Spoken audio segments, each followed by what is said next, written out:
બાર જૂનના રોજ જે આ દુર્ઘટના ઘટી ગઈ જેમાં એર ઇન્ડિયાના જે ફ્લાઇટ અમદાવાદથી લંડન જતા હતા એના જે ડૉક્ટર્સના હોસ્ટેલ ઉપર જે ક્રેશ થયા એ ફ્લાઇટમાં 242 પેસેન્જર્સ હતા ક્રૂ સાથે. એ ક્રેશ 1:40 બપોરે થયા હતા. એમાં 1:42 પોલીસના કંટ્રોલ રૂમને જાણ થઈ. કંટ્રોલ રૂમને મને તરત જ ડીસીપી કંટ્રોલે મને 1:44 જાણ કરી. मैं तर्त ऊपर माननीय गृह मंत्री श्री डीजीपी साहब और एसीएस होम साहब को मैंने तुरंत मैं एमने जाण करी અને હું પણ તરત જ ક્રેશની સાઇટ ઉપર જવા માટે નીકળી ગયા અને હું લગભગ 1:55 2 o'clockની આસપાસ હું ત્યાં પહોંચી ગયા. હું જ્યારે પહોંચ્યો ત્યારે ઓલરેડી ડીસીપી ક્રાઇમ અને ડીસીપી ઝોન 4 અને બીજા ઇન્સ્પેક્ટરો વગેરે ત્યાં હાજર હતા અને પોલીસ ત્યાં પહોંચી ગઈ હતી અને ત્યાં કામમાં લાગી ગઈ હતી. એમ્બ્યુલન્સ અને ફાયર બ્રિગેડ ફાયર ટેન્ડર્સ વગેરે ત્યાં બધા આપણા ફાયરના જે એના રેસ્ક્યુ અને રિલીફ મેં કામમાં એ બહુ લાગી ગયા હતા. બીજી પણ ફોર્સિસ છે ત્યાં SDRF NDRF paramilitary forces CISF છે બીએસએફ છે. સીઆઈએસએફ અને એસઆરપી તો બિલકુલ ત્યાં ક્રેશના સાઇટના નજીકમાં જ હોય છે. આર્મી એરફોર્સ એના પણ જવાનો આવી ગયા હતા.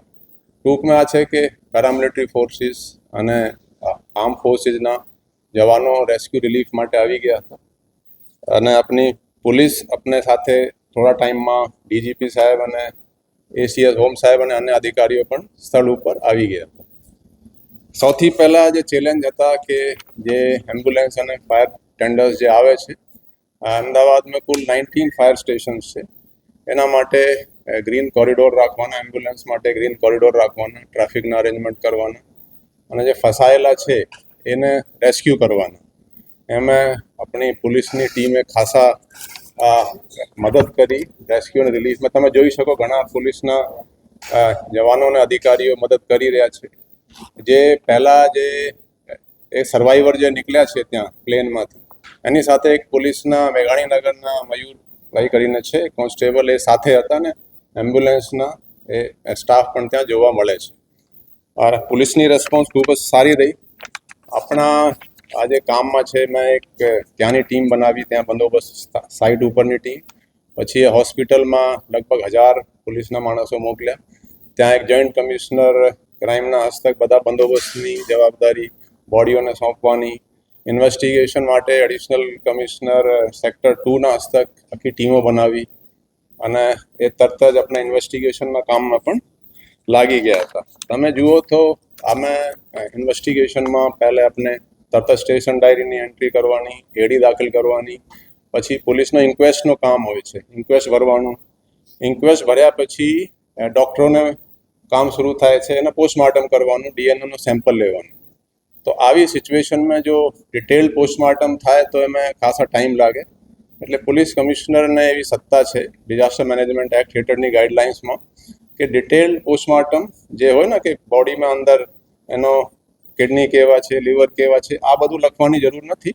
એ એક પાર્શિયલ ઓટોપ્સી એ ઓર્ડર કરી શકે. એ મેં તરત જ ત્યાં ઓર્ડર કર્યા અને એના પછી સેમ્પલ લઈને ત્યાં પોલીસ સાથે એફએસએલ લેબમાં પહોંચાડવાની કાર્યવાહી કરી. તો આ જે ક્રેશ છે એ 1:40 બપોરે થયા હતા અને જે આ બધી પ્રોસેસ થઈને પોલીસ સેમ્પલ લઈને ગાંધીનગર એફએસએલમાં રાતના એ 12 તારીખના જ રાતમાં 00:19 hours મતલબ 11 કલાકની ઓછા સમયમાં આપણે ત્યાં સેમ્પલ લઈને ત્યાં પહોંચાડી દીધા. એટલી ફાસ્ટ કામ હતું. પછી જે રિલેટિવ્સ આવ્યા, હવે 1:40 એ ક્રેશ થયા છે અને રિલેટિવ્સના સેમ્પલ પણ આપણે તરત જ લેવા માટેની એક અલગ ટીમો બનાવી. લગભગ 200 પોલીસ અને એમાં 10 ઇન્સ્પેક્ટરના હસ્તે 200 પોલીસ રાઇટરો હોય છે જે આ બધા કામમાં લાગે. એ 8:30 એ ત્યાં એના જે સેમ્પલ છે ડીએનએના રિલેટિવ્સના 51 રિલેટિવ્સના સેમ્પલ ત્યાં પહોંચાડી દીધા. હવે જુઓ કે લેસ દેન 7 hours અને ડીએનએની પ્રોસેસ પણ બહુ ફાસ્ટ થઈ છે. આપણે રાતના 12:20 સેમ્પલ ત્યાં પહોંચાડ્યા એટલે 13 તારીખની અર્લી મોર્નિંગ ગણી શકાય અને 14 તારીખે લગભગ 9:45 ફર્સ્ટ ડીએનએની રિપોર્ટ આપણને મળી ગઈ, એટલે લેસ દેન 36 hours ઓફ મતલબ એને રિસીવ કર્યા પછી, એટલે આપણે FSL જે છે એ બહુ લેટેસ્ટ ટેકનોલોજીથી સુસજ્જિત છે, એના સોફ્ટવેરના યુઝ કર્યા છે, કેમ કે આ એક સેમ્પલને જો આપણે મેચ કરવા જઈએ તો બહુ ટાઈમ લાગે દરેકના સ્ટ્રેન્ડ સાથે, તો એ પણ આપણે તરત જ રિઝલ્ટ આવા શરૂ થઈ ગયા હતા. તો ટૂંકમાં આ કહી શકાય કે આ એક હિસ્ટોરિક કામ પોલીસે જ નહીં, તમે એમ્બ્યુલન્સના કામ જુઓ, ફાયર ફાઇટર્સ જે છે, આપણા બીજા પેરામિલિટરી ફોર્સિસ છે, હોસ્પિટલમાં જુઓ ડૉક્ટર્સ છે, પણ કેટલા કમિટેડ તરીકેથી કામ કર્યા છે. તો હું કહી શકું કે આપણા પોલીસ જે આપણે પરિવારના જે તમામ લોકો છે એ બધા ખભાથી ખભા મળાવીને કામ કર્યા છે.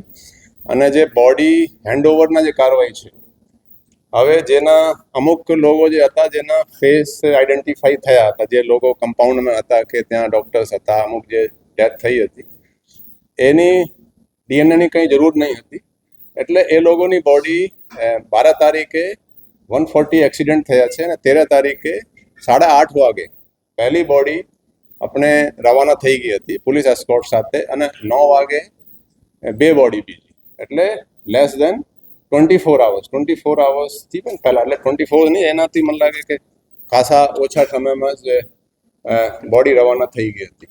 તો એટલા ફાસ્ટ કામ થયા છે. આપણે ત્યાં જે છે જો વિક્ટિમ્સની ફેમિલી છે એને પણ પોલીસ સાચવી રહી છે, અને એના જે રિપોર્ટ હોય છે ને, એટલે કમ્પન્સેશન માટે એના બધા કાગળો જોઈએ, એના સ્ટેશન ડાયરીની એન્ટ્રીના ઉતારા, ઇન્ક્વેસ્ટના કોપી,